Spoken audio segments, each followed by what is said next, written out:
A lot has been going on about a mysterious respiratory illness or disease that affects dogs and even can kill them. We're here to fill you in on what we know and advice on how to avoid this mystery respiratory disease. So I'm Kyle Cook, the Marketing and Communications Director at Animal Hospital of Statesville, and I am with Dr. Ashley LaRoche, who is going to educate us on what we know and what we don't know about this particular illness and what we need to do about it.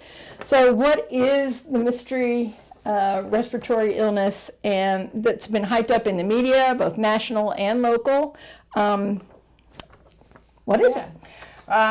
Well, the researchers are looking into that, but they don't really know for sure. All they know in these preliminary times is that they think it is a non-culturable bacterium. So it's a bacteria that gets into the respiratory tract. You can't culture it, so that means it won't grow. You can't replicate it to characterize it further, to target treatments, things like that. So real frustrating. What we do know is it's probably very contagious between dogs. Okay. So are there any breeds of dogs that are more susceptible to this particular illness or any upper respiratory illness? Any dog is susceptible to any respiratory illnesses. Some dogs that have worsened signs, maybe the brachycephalic breeds, they've got shortened little noses, they don't breathe the best anyway. Young immunocompromised dogs, puppies by definition are immunocompromised, their immune system's not fully effective until they're a little bit older. And then animals that just have immune system issues just due to other disease, things like that. So that's one condition that would make it easier for a dog to contract the upper respiratory disease. Anything else? I was going to say dogs that basically their environment is such that they're mixing with a lot of other dogs, of unknown vaccine status, that sort of thing, as far as the respiratory complex. Right. So how long does this respiratory complex last, generally? Typically 7 to 10 to 14 days, and then it's usually self-limiting, which means most dogs that are healthy, it goes away all by itself. And then dogs that have been vaccinated for some of the components of it, sometimes will have, a shorter symptomology time, I guess. Okay. So how is this CIRDC or Canine Infectious Respiratory Disease Complex spread? It's usually spread by secretions. So, typically nose-to-nose contact, licking, those sorts of things. Inhaling, respiratory droplets. Also, a lot of the agents that cause this complex tend to be hardy in the environment. So a lot of times, water bowls, toys, things like that, bedding, could potentially be what's called a fomite, something that has been contaminated that another dog could come shortly and be exposed to it and develop SIDS. Right. So what should I do if my dog has CIRDC, so I don't have to say the whole thing over and over? Yeah. So probably isolate your dog from, other dogs. So it's, we're not spreading it. And then probably call your veterinarian and, kind of either have the dog seen or, talk to them about advice and things like that. Some of the recommendations are based on your dog's vaccination status. Okay. So how do you diagnose the CIRDC? The vast majority of dogs, I would say diagnosed based on their history and signs. So dogs that have just boarded, dogs that have just went to a groomer and they start showing some of the signs we talked about earlier, we're worried that there might be infectious respiratory disease going on. So depending on the dog, if the symptoms are really mild, and this is a vaccinated dog, we may just recommend quarantine and nothing else. In some dogs where the symptoms are rather dramatic, like some of the coughs can be just hard for... Violent. Violent. Hard for owners to sleep at night. The dog's miserable. We'll institute treatment early on. And there's many things that can cause infectious respiratory complex. That's what the word complex means. So there's oftentimes more than one agent, we only have vaccination for a few of them. So oftentimes Bordetella bronchoseptica is like one of the big players. It's a bacteria. So it's treatable with doxycycline. So sometimes we'll use doxycycline or antibiotics to treat in those severe cases. Okay.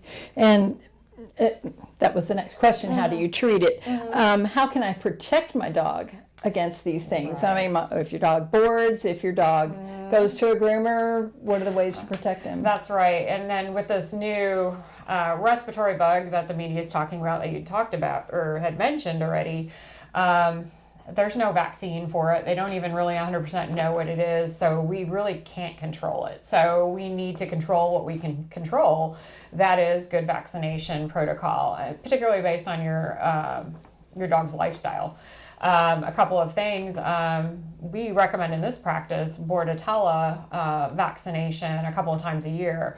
One of the vaccines, the nasal and the oral, tends to have parainfluenza in it, which is another virus that can add to the infectious respiratory disease complex.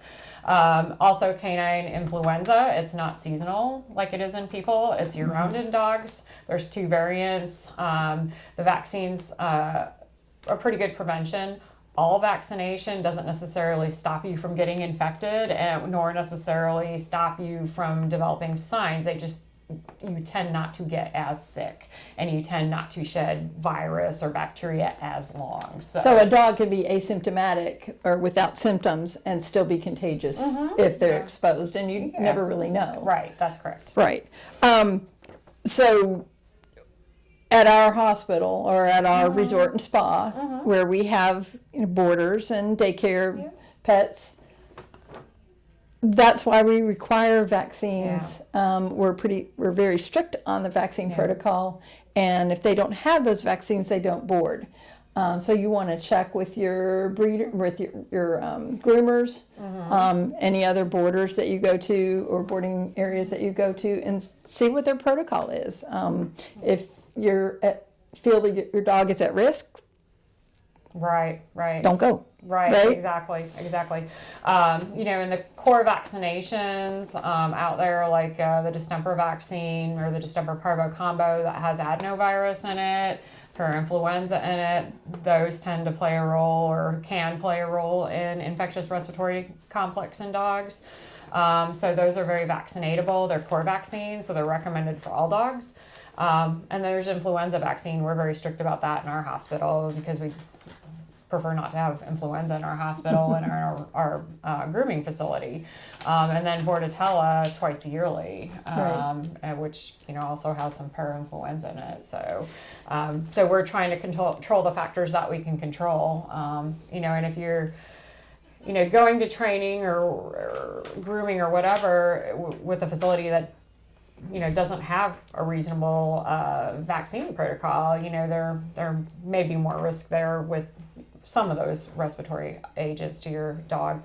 The good news is you can at least give your dog as best of protection as you can, best of the protection available basically with some of those vaccines. So another thing that I've seen that they recommend is to keep informed about the virus as much as you can with reliable sources, which would be your veterinarian. Yes, definitely. And the American Animal Hospital Association is often posting, updated information. That's a really good place to look. So. AVMA does too. I think they have access to that if they need it. CDC wouldn't cover pets, but maybe not yet. Sometimes the National Institute of Health does. So these are just kind of some reliable kind of research institutions. Can cats get this? Cats are susceptible to Bordetella, this new thing that's kind of out in the area or out in the world right now. I don't think they know yet. I don't think they know risk to people even or anything. They just don't know enough about it. So. And we don't see as many cats as we do dogs for vaccinations and everything. So right, and I'm suspicious to lifestyle of cats. They're not typically going to the groomers and cat parks and things like that. So, boarding facilities would be their biggest risk, I would think, or dogs coming home with Bordetella and giving it to the cat. Bordetella in cats tends to be a younger cat kind of agent, usually kittens, if we're going to see it. So, and that's something else I say, to maybe avoid travel or restrict your travel. So, you think of hotels where it's dog friendly and you don't know what they require about vaccinations, dog parks, rest areas, that type of thing. Just be real cautious. Kind of stay away from other animals that you don't know. And some of these things tend to be regional.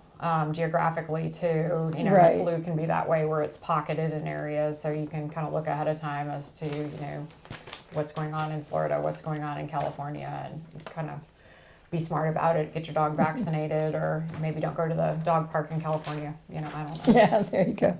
So can people get this from their dog?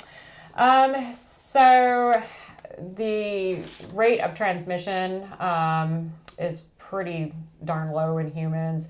Bordetella, evidently, it can happen in some pretty severely immunocompromised humans, but that's so rare. So take your regular precautions. Yeah. If you pick up things easily, probably distance yourself a little bit more. And usually these humans would be debilitated from something else, and just use prudent hygiene, washing your hands, things like that, after getting dog slobber on them, and, things like that. keeping your Makes dog sense. bowls clean and your areas clean. Right. I would worry more about like human flu A and things like that than I would about getting something from my dog. Okay. Well, that's kind of the latest on what we know. If we find out anything more, we'll definitely come back on here and keep you informed. This was supposed to be a fireside chat at a real fireplace, but this is the best we could do. We kind of had to get in here and do it when we could. And it's really cold. It's really cold, and I like the cold, but she does not. So don't you wish you were back in Michigan or Illinois? Huh? So anyway, if you have questions, call your vet, ask them. They will give you the real facts on it. Don't panic. Just take precautions, and everything should be just fine. And, if you have any questions about your dog's vaccination protocol and protection, please give us a call. And, we're happy to explain things to you and everything. Yeah, So. we'll let you know what you need or what you should have. And we don't over-vaccinate, but we do like to keep your dogs protected as much as possible. All right. And hopefully next time we'll be at a remote location. With a real fire. real But fire. this one, I'm getting hot. We did light a candle, so we have a little bit of fire here, Well, thank you for watching, and till next time. Bye. Bye.